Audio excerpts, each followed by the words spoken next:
Welcome back to the Deep Dive.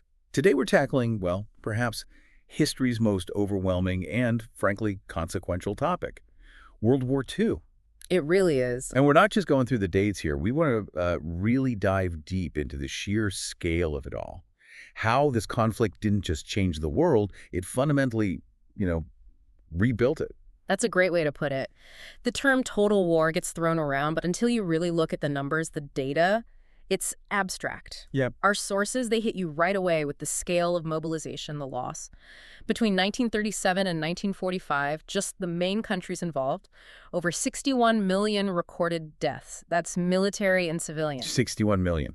And that's the recorded number. When you try to factor in everything else, famine, disease, all the knock-on effects, the estimates jump to, 70, even 85 million? Exactly. It's staggering. It's the deadliest conflict by far in human history. It just forces you to stop and recalibrate your perspective, doesn't it? It absolutely does. So our mission for you listening is to move past the sort of simple timelines. We want to give you a framework, a real analytical understanding of the deep causes, those critical turning points, and the huge political, economic, technological reset that came out of it all. It really set the stage for the rest of the century. Okay, so let's get right into it. The standard story kicks off September 1st, 1939. Yeah. But as you said, even the start date isn't straightforward, is it? It really depends on where you're looking. Right. The, let's say, conventional start date is the German invasion of Poland, September 1st, 39. Then the UK and France declare war a couple of days later. Yeah. But, global conflict, tensions, they'd been building for almost a decade before that. It wasn't like a switch was flipped. So what are some of those alternative starting points, the ones that show this wasn't just a European thing initially? Well, there are a few strong candidates, especially if you look towards Asia. You've got the Japanese invasion of Manchuria way back in 1931. That was a really early sign the post-WWI order was crumbling. Then Italy's invasion of Abyssinia, Ethiopia in 35. That was another big one. But a lot of historians, particularly looking at the Pacific War, argue the real start, the one that eventually pulls the U.S. in, is the Second Sino-Japanese War. July 1937. Exactly, July 7th, 1937. That Really? was massive from the get-go. Huge armies, terrible civilian casualties, relentless bombing campaigns. It was already a major war. And I remember seeing one source, Anthony Beevor, I think, making a case for the battles of Khalkhin Gol. That's a bit more obscure, maybe. Yeah, it's a fascinating point, though. Khalkhin Gol was this huge mechanized battle. We're talking tanks, planes, the works between the Soviet Union and Japan. Right on the border. Right on the Mongolian border, May to September 1939, so just before Poland. Beevor's argument, essentially, is you've got two future major players already locked in a large-scale modern conflict.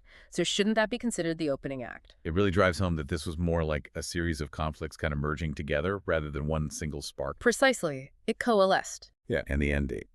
September 2nd, 1945. Is that pretty much set in stone? That's the formal date, yes. The official surrender document signed on the USS Missouri, that wrapped things up technically in Asia. But people probably remember VJ Day more, right? August 15th. Oh, absolutely. August 15th, when the armistice was announced, that's when the fighting actually stopped for most people.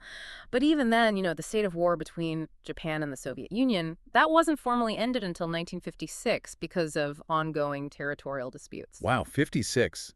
So the aftershocks lasted way longer than the actual fighting. They certainly did. The geopolitical tremors went on for years. So if we pull back and look at the bigger picture, World War I wasn't really a resolution, was it? It was more like a catastrophic pause. Yeah. It completely reshaped the map, broke up these huge empires, Austro-Hungarian, Ottoman, Russian, German.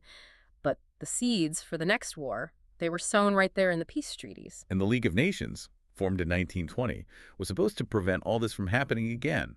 But it was kind of doomed from the start. It really was. It lacked teeth. Crucially, the U.S. never joined, which was a massive blow. Right. Ironic. And it had no real enforcement power. So when aggressive nationalism started rising again, especially in places like Germany and Italy, the League just couldn't cope. It failed pretty quickly. Focusing on Germany, the Treaty of Versailles, that became a huge rallying cry for the nationalist groups, didn't it? Oh, absolutely. The terms were seen as incredibly harsh, deeply humiliating. Germany lost about 13% of its territory, all its overseas colonies. And the reparations. Huge financial reparations. 132 billion gold marks, plus strict limits on their military, only 100,000 soldiers, a tiny navy. And those reparation payments coming right after the war, they directly fueled that terrible hyperinflation in the early 20s. Wiped out the middle class. Completely wiped out savings, created this profound sense of national betrayal. It was fertile ground for extremist ideologies. The perfect storm for the rise of these totalitarian expansionist powers, the Axis. Exactly. Right. You start with Italy. Mussolini and his fascists, they tapped into that post-war anger and economic chaos. By 1925, they'd set up a totalitarian state. And promise was. A new Roman Empire. Glorious past restored. Plus, Italy felt cheated. Like, they didn't get the territory they were promised by the Allies for joining WWI. Fascism fed on that resentment, pushing for aggressive expansion. And then, of course, Germany. Hitler comes to power in 1933. He masterfully exploited the Great Depression, the weakness of the Weimar government, the anger over Versailles.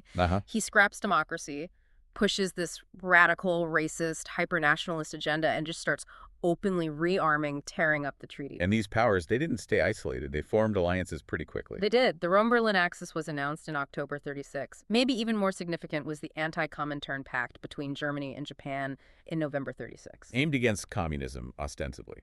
Right, that was the official line. Italy joined in 1937.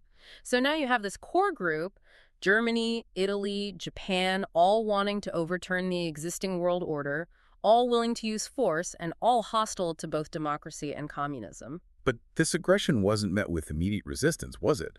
The early years were marked by appeasement. That's the tragic part. The first major test, really, was Italy's invasion of Ethiopia in 1935, a League member attacking another League member. What did the League do? Not much. They imposed sanctions, but they were weak. They didn't cover oil or steel or coal, the things Italy actually needed for the war. Useless. Completely. So the League had no power, and it basically gave Hitler the green light to remilitarize the Rhineland, another treaty violation. And interestingly, Italy was so pleased with the lack of real consequences that they dropped their objections to Germany eventually annexing Austria. Then the Spanish Civil War, 36 to 39, often called a dress rehearsal for WWII. It really was a testing ground, a laboratory for war. Germany and the Soviets backed opposing sides, sending weapons, advisors, even troops. Testing tactic. Exactly. Testing tanks, planes, bombing strategies. The bombing of Guernica, for instance, horrific as it was, gave the Luftwaffe valuable experience. Italy sent over 70,000 ground troops to help Franco. It just deepened the divide between the fascist powers and the West. And while all this is happening in Europe, Asia is already engulfed in a massive war. The Second Sino-Japanese War, kicking off in 1937 after the Marco Polo Bridge incident. Japan went all in, full-scale invasion of China. Brutal battles, like Shanghai. Huge, prolonged battles. Shanghai lasted 3 months, hundreds of thousands involved.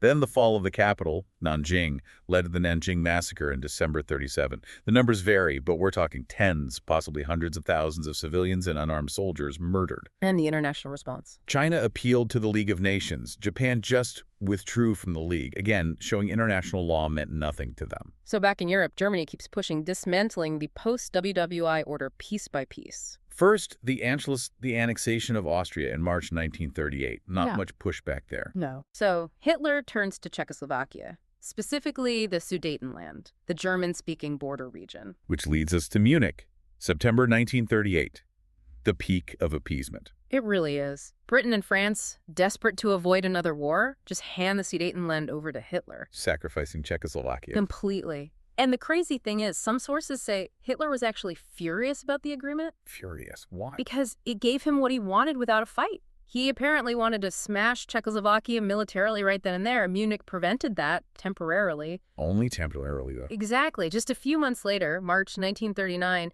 Germany invades the rest of Czechoslovakia, takes the whole country. And that was the final straw for Britain and France. That was the moment they realized Hitler wasn't just interested in uniting German speakers. This was about conquest, pure and simple. Oh. So they finally guaranteed Poland's independence.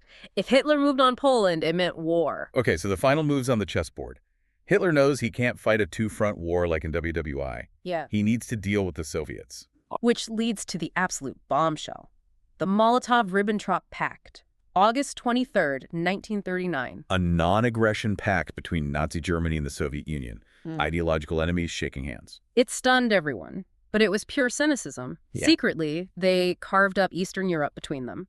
Poland was to be divided. The Soviets got the Baltic states, parts of Finland, Bessarabia. So this neutralizes the Soviet threat for Hitler. Completely. No two-front war, at least for now. It removed the last potential major ally for Britain and France in the East. Giving Hitler the green light. It was the final piece he needed. So Germany fakes some border incidents, creates a pretext, Standard playbook. and invades Poland, September 1st, 1939. Britain and France declare war 2 days later. The Second World War in Europe had begun. And that initial phase, it was all about blitzkrieg. Lightning war, the speed, and just the sheer effectiveness were unlike anything seen before. Poland demonstrated that right away. Britain and France declared war, but didn't really do much militarily, did they? Just the naval blockade, the phony war. Right, no real ground support for Poland. And then, sticking to their secret deal, the Soviets invade Poland from the east on September 17th. Crush it between them. Exactly. Within about 5 weeks, Polish resistance is broken, the country's partitioned. Though it's important, the Polish government escaped, set up in exile, and kept fighting. They never officially surrendered. After Poland, Hitler moves north, Right. securing resources. Yes, securing the supply lines. April 1940, rapid invasion of Denmark and Norway. Denmark fell in hours. Norway took longer, couple of months, even with some Allied help. And the goal there was iron ore. Primarily, yes. Securing the sea routes for Swedish iron ore, which was absolutely vital for the German war machine. Then comes the big one, the one that shocked everyone.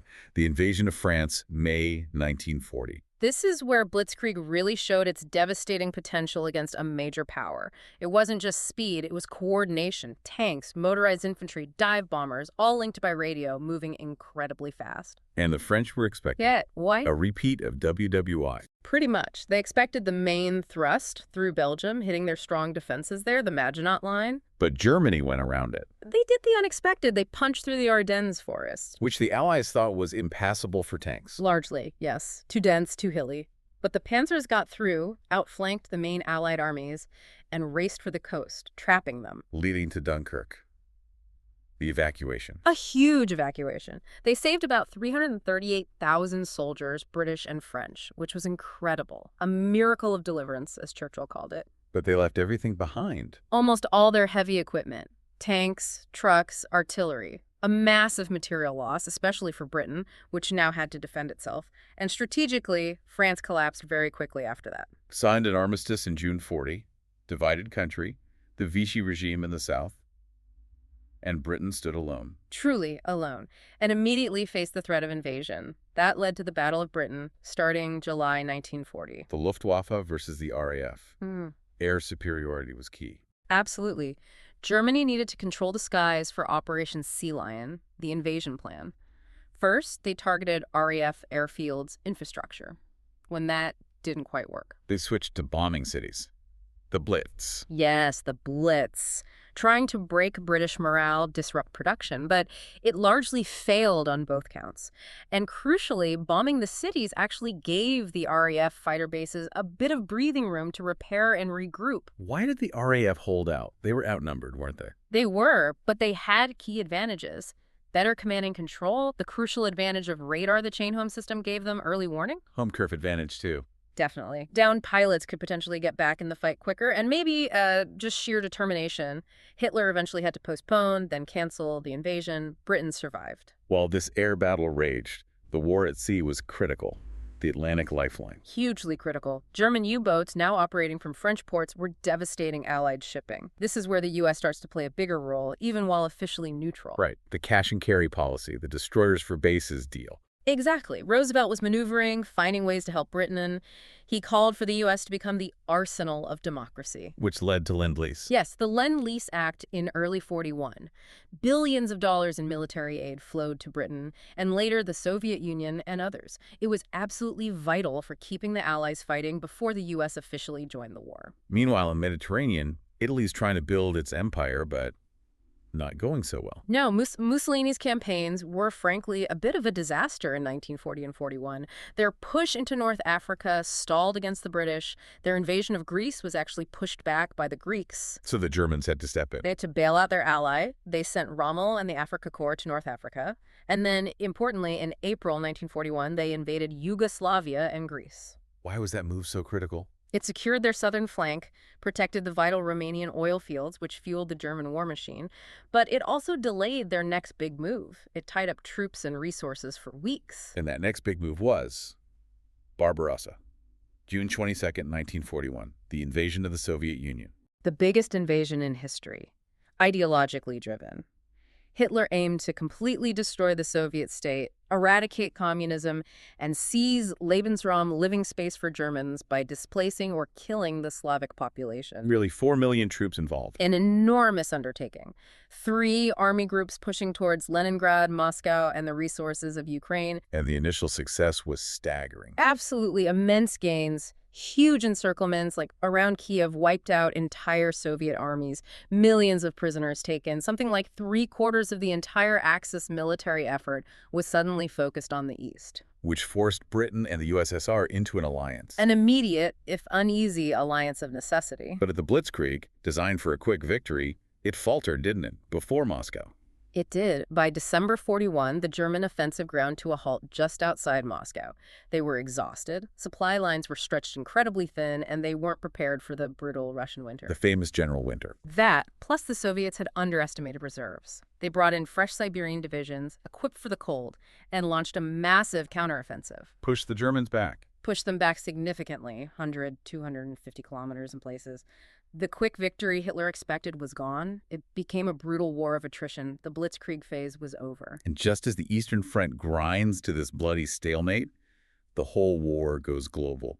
December 1941. Driven by Japan. Relations with the U.S. had been deteriorating for years over Japanese expansion in China, then into French Indochina. The breaking point was the oil embargo. That was critical. July 1941, the U.S., Britain, and the Dutch East Indies cut off oil supplies to Japan. Japan had a very limited domestic oil. This was an existential threat to their war machine and economy. So they faced a choice: back down or seize the resources. They chose seizure, a massive gamble. The plan was to knock out the U.S. Pacific Fleet at Pearl Harbor to prevent interference, then rapidly conquer Southeast Asia, Malaya, the Philippines, the Dutch East Indies to secure oil and other resources. And they launched it all almost simultaneously. Pretty much. December 7th, 1941, December 8th in Asia because of the time difference. Pearl Harbor attacked, plus landings in the Philippines, Malaya, Hong Kong, a huge coordinated offensive across the Pacific. The U.S. declares war on Japan immediately. But then Germany declares war on the U.S. Yeah. Were they obligated to? Technically, no. The tripartite pact only required them to help if Japan was attacked. But Hitler, maybe underestimating America, maybe thinking the Soviets were nearly beaten, declared war on the U.S. on December 11th. A massive strategic blunder. Arguably one of the biggest. It formally united the Allies, Britain, the U.S., the Soviet Union against the Axis powers, Germany, Italy, Japan. Now it was truly a world war, fought across multiple oceans and continents. So early 42, Japan's running wild in the Pacific, conquering territory. But behind the scenes, the Allies are starting to coordinate their global strategy. That really comes together at the Casablanca Conference, early 1943. 2 key decisions there. First, the Germany First policy. Meaning defeat Hitler before focusing fully on Japan. Exactly. Germany was seen as the more immediate existential threat. Though there was debate, the U.S. initially wanted a quick cross-channel invasion. The British argued for hitting Italy and the Med first. They sort of compromised. And the second big decision. Unconditional surrender. They agreed they would accept nothing less than the total unconditional surrender of Germany, Italy, and Japan. Now, that's controversial, isn't it? Demanding unconditional surrender. Did it maybe prolong the war by giving the Axis leaders no way out? It's a huge historical debate. On one side, yes, maybe it made the regimes fight to the bitter end because there was no negotiation possible. Gave them propaganda fuel. Right. But on the other hand, it reassured Stalin that the Western Allies wouldn't cut a separate deal with Hitler, which was crucial for keeping the alliance together. And it also meant that after the war, there'd be no ambiguity, no room for stab-in-the-back myths like after WWI. The victors would have total control over restructuring the defeated nations. Okay, so back to the Pacific, early 42.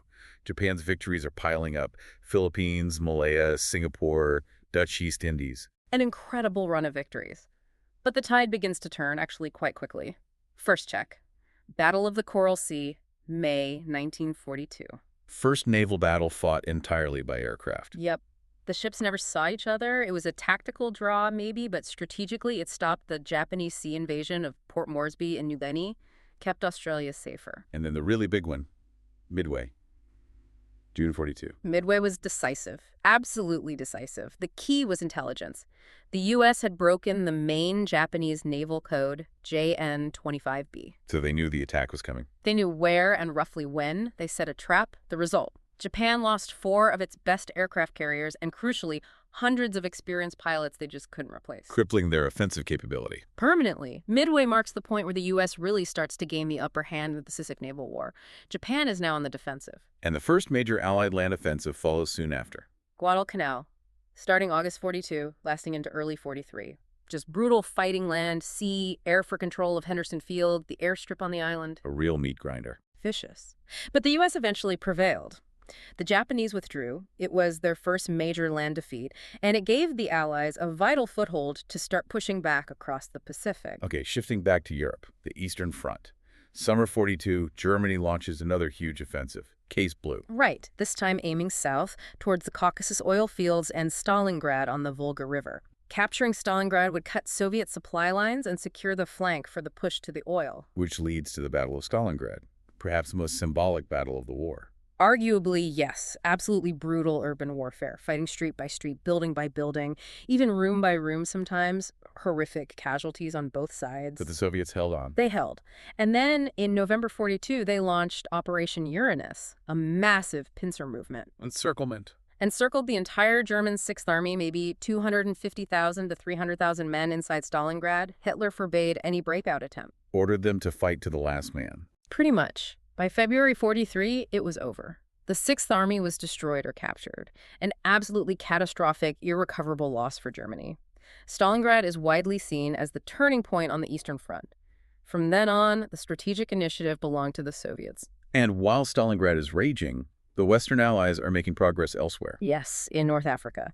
The British finally break through at El Alamein in late October 42. Start pushing Rommel west. And then the Americans land. Operation Torch.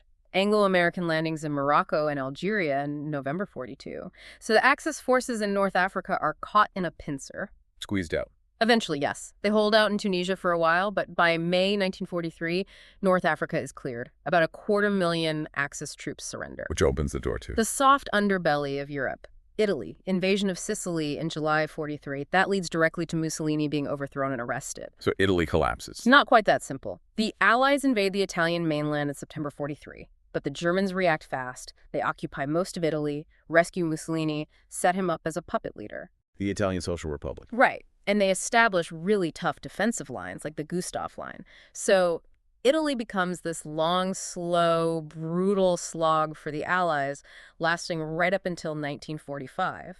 And an Italian civil war erupts, too. We should also touch on the Battle of the Atlantic again. That was reaching a climax around this time, too, wasn't it? Absolutely critical. 1942 was probably the peak year for U-boat successes. But by spring 1943, the tide turns dramatically there as well. Why the change? A combination of things. Better convoy tactics, more escort ships, long-range patrol aircraft closing the mid-Atlantic gap where U-boats used to operate freely. Technology, too. Radar, sonar. Huge improvements in sonar AS stick, as the British called it, and new weapons like the Hedgehog mortar.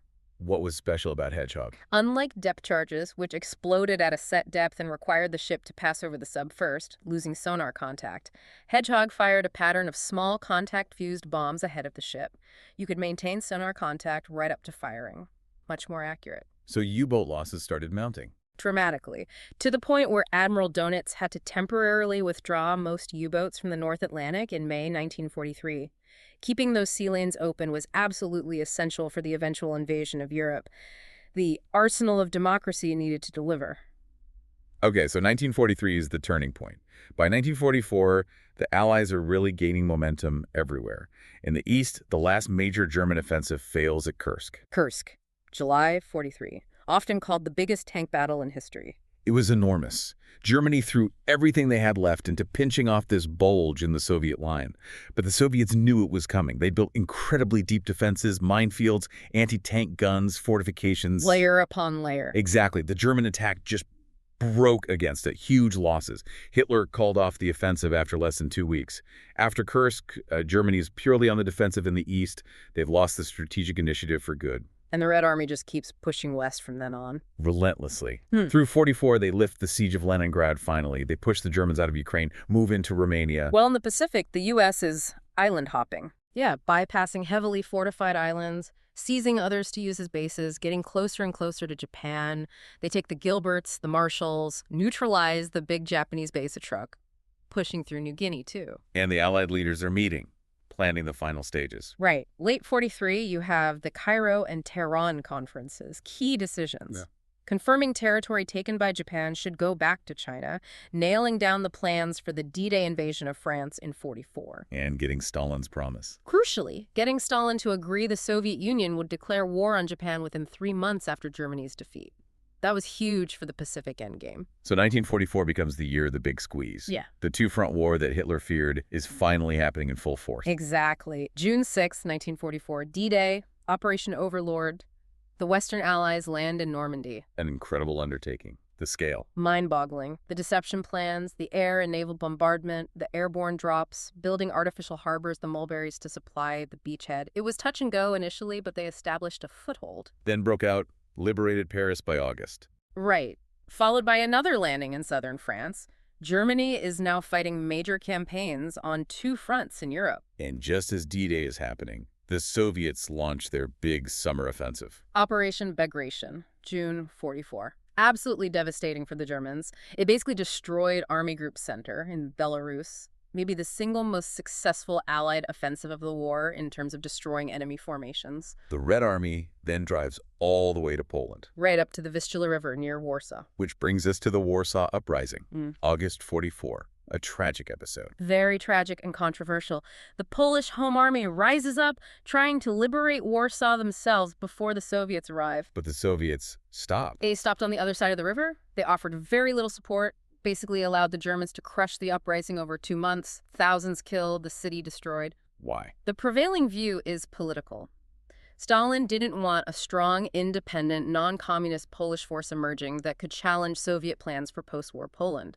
Letting the Germans eliminate the Home Army leadership served his purposes. It's a dark chapter. Meanwhile, Germany's allies are starting to bail. Yes. Romania has a coup in August 44, switches sides, declares war on Germany. Bulgaria does the same shortly after. The Axis in Europe is crumbling. Soviets push into the Balkans, Hungary. And the Pacific in 44. More U.S. advances. Big ones. They take the Mariana Islands, Saipan, Guam, Tinian. Critically, these islands are close enough for the new B-29 Superfortress bombers to start hitting the Japanese home islands directly. Game changer. Absolutely. Then the invasion of the Philippines begins in October 44.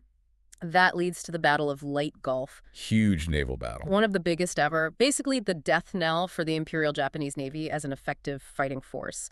They lost heavily and could never really challenge the U.S. Navy again. So heading into 1945, Germany makes one last big gamble in the West. The Battle of the Bulge, December 44. A surprise counteroffensive through the Ardennes again, trying to split the Allied armies and reach Antwerp. Caught the Allies off guard. Initially, yes. Created a big bulge in the Allied lines.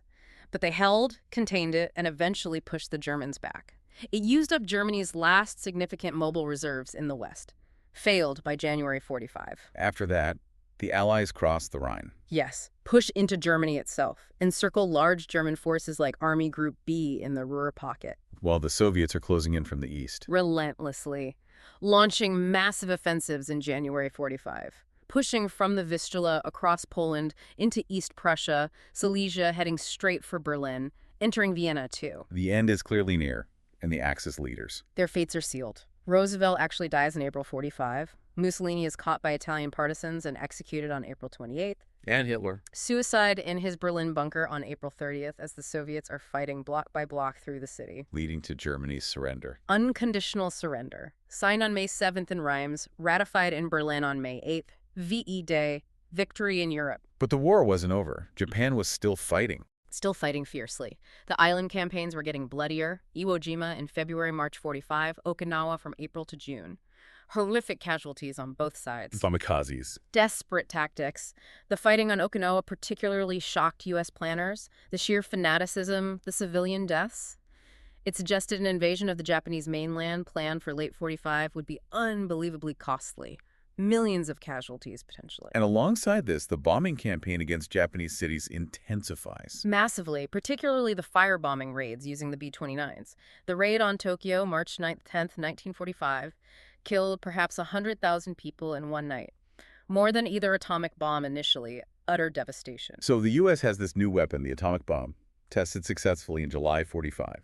Japan refuses the call for unconditional surrender from the Potsdam Conference. They reject the ultimatum, so President Truman makes the decision. Hiroshima, August 6th. Then, a key event between the bombs. Yes, August 8th.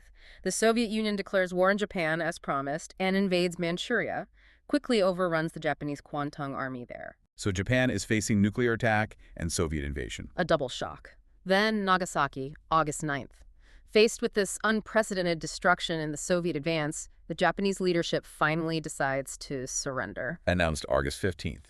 VJ Day.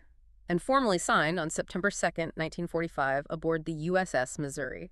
World War II was finally over. We have to just pause again on the human cost. Those numbers. 70 to 85 million dead. It's almost impossible to grasp the scale. It truly is. And remember, over half were civilians. That's a key feature of this war. The lines blurred completely. And the Soviet Union bore the heaviest burden. By far, around 27 million dead. That's military and civilian combined.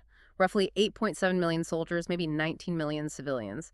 It means something like a quarter of their entire population was either killed or wounded.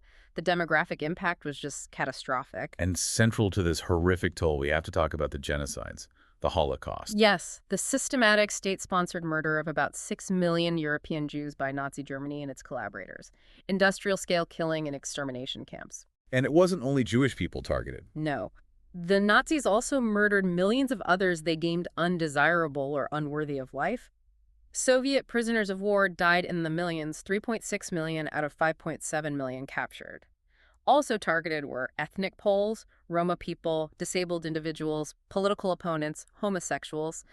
Estimates suggest maybe another 4 million people in these categories were killed systematically. And in Asia, the Japanese military committed widespread atrocities. Absolutely. Across China, Southeast Asia, the Pacific, the scale was enormous. Estimates vary wildly, from 3 million up to over 10 million non-combatants killed by Japanese forces. Most historians settle around 6 million total, predominantly Chinese civilians. The Nanjing Massacre being the most infamous example. Yes, but far from the only one. There was also the use of biological and chemical weapons, particularly in China, and horrific medical experiments conducted on prisoners, like at Unit 731. Now, for a full picture, we also need to acknowledge crimes committed by the Allied side, particularly the Soviets. It's important to cover this impartially based on the sources. That's right. Objectivity requires it. The Soviet Union was responsible for significant war crimes. The Katyn massacre is a major example. The execution of around 22,000 Polish officers and intellectuals in 1940. And mass deportations. Yes, huge numbers of civilians from the Baltics, Poland, and other occupied areas were forcibly deported to the Gulag system in Siberia, often under brutal conditions leading to many deaths. And then there's the issue of mass sexual violence. Particularly during the advance into Germany. Yes. Historical sources widely document mass rapes committed by Soviet soldiers, especially in Germany in 1945. Getting precise figures is impossible, but estimates range from hundreds of thousands up to perhaps 2 million victims. These were widespread and devastating acts. Beyond the direct violence, there's the economic exploitation, the use of slave labor on an unprecedented scale. Absolutely fundamental to the Axis war effort. Nazi Germany systematically looted occupied Europe. One estimate puts the value collected just from Western Europe at nearly 70 billion Reichsmarks. But the human cost of that looting was the forced labor. Exactly. Around 12 million Europeans were forced into slave labor for the German war economy, working in factories, farms, often under horrendous conditions. This was central to Nazi ideology, too, the idea of Slavic people as Untermenschen, subhumans, fit only for exploitation. And Japan's use of forced labor was even larger. In terms of sheer numbers, possibly yes. Over 18 million people across Asia were forced into labor by the Japanese. This includes millions of Chinese civilians, Korean laborers, and the Ramusha in places like Java. Estimates there range from 4 to 10 million people forced into manual labor with terrible death rates. The treatment of POWs also reflects this brutality. Especially in Japanese camps. The death rate for Western POWs held by Japan was incredibly high, about 27% overall. For American POWs, it was closer to 37%. That's 7 times higher than the death rate for Allied POWs held by Germany or Italy. It speaks volumes about the conditions and the disregard for life. So the war ends. What does the world look like immediately afterwards? The map changes drastically. Hugely. Germany loses a quarter of its pre-war territory. Places like Silesia, Pomerania, East Prussia are given mostly to Poland and the Soviet Union. Leading to massive population shifts. Huge forced migrations. Around 9 million Germans expelled from those eastern territories, another 3 million from the Sudetenland in Czechoslovakia. The Soviet Union also keeps the territory it grabbed in 1939-40. Parts of Poland, Finland, Romania, and formally annexes the Baltic states. Europe's center of gravity shifts east. And to try and prevent this horror again, the United Nations is created. Yes, founded October 1945. Designed to foster cooperation, prevent conflict, uphold human rights. The key difference from the League of Nations was that the major victorious powers, China, France, the UK, the US, and the USSR, became permanent members of the Security Council with veto power. Locking in the power structure of 1945. Pretty much. But that wartime alliance almost immediately falls apart. Leading to the Cold War. Exactly. The US and the Soviet Union emerge as the two clear superpowers, but with fundamentally opposing ideologies and economic systems. Europe gets divided into Western and Soviet spheres of influence. The Iron Curtain descends. Germany is split. This rivalry dominates global politics for the next 45 years. Arms race, proxy wars, nuclear standoffs. And the war also shatters the old European colonial empires, doesn't it? Absolutely. Britain, France, the Netherlands, they were exhausted financially and militarily. Their prestige was damaged. This weakness fueled independence movements across Asia and Africa, India, Indonesia, Vietnam, numerous African nations. The process of decolonization accelerates dramatically in the years after 1945. Let's talk about technology. You mentioned it earlier, but how profoundly did the war accelerate technological change? It really shaped the post-war world. It was arguably the single greatest catalyst for technological advancement in history. Just look at warfare itself. Naval power shifts definitively from the battleship to the aircraft carrier. Air power becomes dominant. Submarine warfare, too. A constant technological race. German U-boats get better, Allied countermeasures, sonar, radar, code-breaking, escort carriers, new weapons like Hedgehog eventually overcome them. It drove innovation on both sides. And on land. The tank comes of age. Combined arms warfare, blitzkrieg proves decisive. Static trench lines are obsolete. Infantry weapons also evolve rapidly: portable machine guns, submachine guns, and crucially, the German STG-44, the first real assault rifle. That design influences pretty much every infantry rifle after the war. But maybe the biggest leaps were in things like computing and rocketry. Absolutely. The need for complex calculations, ballistics, logistics, and especially code breaking directly spurred the development of the first electronic computers. Machines like Colossus in Britain, ENIAC in the US. The birth of the digital age, really. Its origins are right there. Yeah. And German V-2 rockets, while terrifying weapons, paved the way for ballistic missiles and eventually the space race. And of course, the Manhattan Project. Nuclear weapons changed everything. Fundamentally altered the nature of warfare and international relations forever. And intelligence, code breaking, that was almost like a secret weapon itself. Incredibly important. Allied successes, particularly breaking the German Enigma codes, building on crucial early work by Polish mathematicians and the Japanese naval codes, gave them a massive advantage. Knowing enemy plans, U-boat locations. It shortened the war significantly. Finally, the global economy, completely reshaped, with the U.S. emerging on top. Dominant. The U.S. mainland was untouched by the fighting. Its industry boomed. By the end of the war, it was producing a huge proportion of the world's goods. Its economy was far stronger than any other nation's. And they set up the post-war economic system, Bretton Woods. Yes, the Bretton Woods Conference in 1944 created the International Monetary Fund, IMF, and the World Bank, basically established a global economic framework based on the U.S. dollar, promoting free trade, at least within the Western sphere. How did recovery differ between Western Europe and the Soviet bloc? Western Europe struggled initially, but then the U.S. Marshall Plan, billions in aid from 1948, helped kickstart a massive recovery. You get the economic miracle in West Germany, booms in France, Italy, integrating them firmly into the U.S.-led system. And the East. The Soviet Union recovered partly by extracting huge reparations from its new satellite states in Eastern Europe, East Germany, Poland, Hungary, etc. They also dismantled and moved entire German factories back to the USSR. So resources flowed out of Eastern Europe into the Soviet Union, estimated at $15–20 billion in the first decade after the war. A very different path. It's just staggering to synthesize all this, the casualties, the tech shifts, the New World Order. But underlying is so much of it seems to be this explosion in industrial capacity, doesn't it? That's a fantastic point, and it leads us right into our final thought for you to consider. The sources really hammer home that victory ultimately depended on the sheer ability to wage total war, and that meant industrial production on an unimaginable scale. Mobilizing everything, every resource, every person. Right. And look at the contrast. The U.S. produced something like two-thirds of all Allied munitions, largely through free labor and incredible efficiency. Meanwhile, Germany relied on enslaving 12 million people. Japan on over 18 million forced laborers just to keep their war machines going. This massive surge in global production capacity. Exactly, this ability to churn out tanks, planes, ships, everything. It was built for destruction, often fueled by the most brutal exploitation imaginable. But it created a capacity the world had never seen before 1939. So here's the question to leave you with. What did that massive state-directed surge in global production capability, initially designed for war, but then suddenly available for civilian use after 1945, mean for the trajectory of the global economy that followed? How did that wartime industrial machine shape the consumer society and the production-driven world of the late 20th century? A powerful question about the legacy of total war, well beyond the battlefields. Thank you for guiding us through this incredibly complex deep dive. It was essential to cover. Thanks for the discussion.